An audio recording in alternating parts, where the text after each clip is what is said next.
la France vient de signer un accord militaire avec le Rwanda.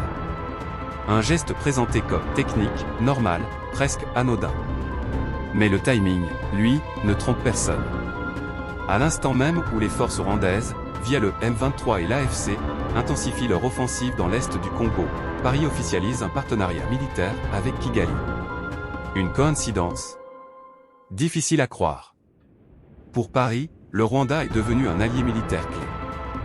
Discipliné, efficace, stable, et surtout prêt à remplacer les partenaires que la France a perdus au Sahel. Mais cet accord envoie un message clair et dérangeant. À Kinshasa, ce geste est perçu comme une gifle diplomatique. Un désaveu. Un signal, la France choisit Kigali, pas Kinshasa. Comment Paris peut-il parler de paix, tout en s'alignant militairement avec un pays accusé par l'ONU de soutenir une rébellion? Pendant que les grandes puissances jouent leurs alliances, ce sont les Congolais qui paient le prix. Déplacements massifs, pertes humaines, villes coupées du pays, angoisse quotidienne. La vérité est simple. Paris cherche un nouveau partenaire stratégique dans une Afrique qui lui échappe. Et le Rwanda, malgré son rôle trouble, coche toutes les cases. Mais cette décision isole la France.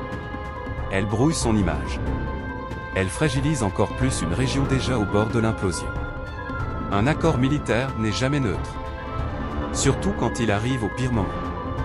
Surtout quand il renforce celui que beaucoup considèrent comme le principal moteur de la guerre à l'Est. Alors oui, cet accord est légal. Oui, il est souverain. Mais dans les faits, il ressemble à un choix. Un choix lourd.